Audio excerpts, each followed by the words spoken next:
A giant panda is providing electricity in North China, or rather a solar power station shaped like one. It's gone into operation in Datong in Shanxi Province. The project has been promoted by the UN Development Program, and more panda solar plants are expected to be built in other countries as well. We get this report from CGTN's Hu Chao. The world's first panda-shaped solar station has begun operating at full capacity in the city of Datong in northern China's Shanxi Province. The Panda Green Energy Group began building this solar plant in collaboration with the United Nations Development Program in 2016. This solar power station has nearly 170,000 panels, covering an area of over 1 million square meters. Over the next 25 years, it's expected to save more than 1 million tons of coal and also reduce millions of tons of emissions. The new solar plant has already reached an initial capacity of 50 megawatts and will produce 100 megawatts of clean electricity next year.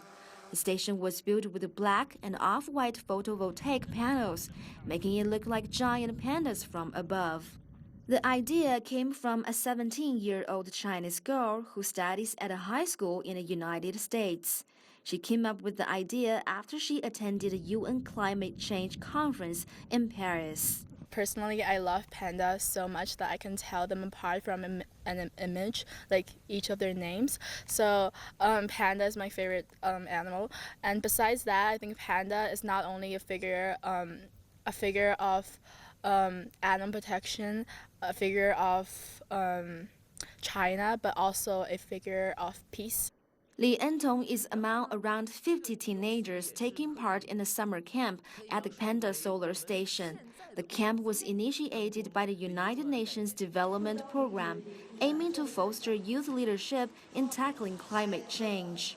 To bring more teenagers like me and the next generation into be active in the climate change movement, I think that's the most important. The Panda Green Energy Group plans to build around 100 similar plants in countries and regions along the Belt and Road. The group says the project is not just about using a fun image to get people interested in solar energy. It's also about technological innovation. We use 3 different kinds of the cells. Yeah, it's very difficult to use them together. They have different color. That's why we can make it a panda-shaped power plant. Hu Chao, CGTN, Datong, Shanxi Province.